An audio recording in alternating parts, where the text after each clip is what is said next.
حسینی بننے کے لیے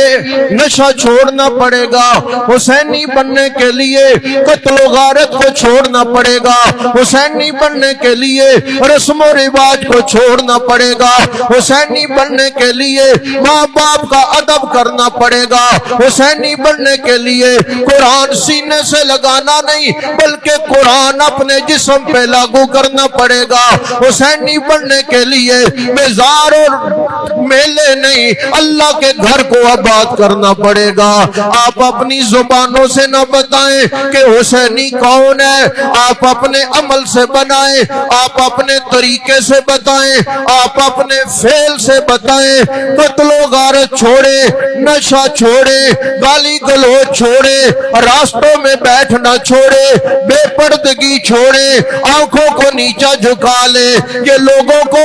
ڈرانا دھمکانا چھوڑے، لوگوں کے راستے روکنا چھوڑے، لوگوں کی یہ چوریاں ڈکیٹیاں چھوڑے، لوگوں کے پانی روکنا چھوڑے، لوگوں کے راستے روکنا چھوڑے، لوگوں کی زمینوں پہ قبضہ چھوڑے، بیٹیوں کی وراثتوں پہ قبضہ چھوڑے۔